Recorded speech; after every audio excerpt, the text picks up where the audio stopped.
కరుంగలి మాల ధరించి ఎటువంటి నియమాలు పాటించాలి? ముఖ్యంగా 2 పాయింట్లు చెప్తాను, ఇవి మాత్రం ఖచ్చితంగా పాటించాలి. ఇది వేసుకున్న తర్వాత నాన్ వెజ్ మాత్రం తినకూడదు, అది అధర్మం. అధర్మం ఎక్కడైతే ఉంటుందో ఇది పని చేయదు.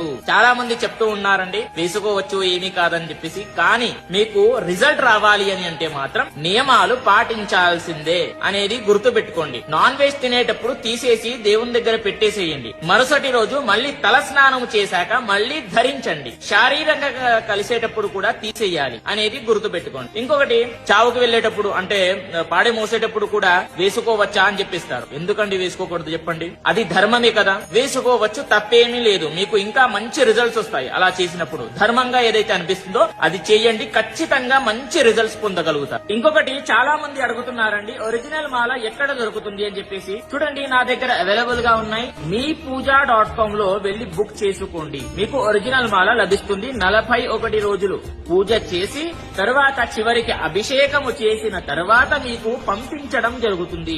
బుక్ చేసుకోవాలి అని అనుకుంటే meepuja.com గూగుల్లో సెర్చ్ చేస్తే కనిపిస్తుంది. అదే విధంగా నా బయోలో కూడా లింక్ ఉంటుంది. అక్కడికి వెళ్లి కొంచెం చూస్తే మీకు meepuja.com లో చూస్తే కొంచెం సెర్చ్ చేస్తే మీకు దొరుకుతుంది. అక్కడ బుక్ చేసుకోండి. క్యాష్ ఆన్ డెలివరీ ఉంటుంది, గుర్తు పెట్టుకోండి. ప్రతి ఒక్కరికి కూడా తెలియజేయండి. స్వస్తి, సర్వే జనాః సుఖినో భవంతు.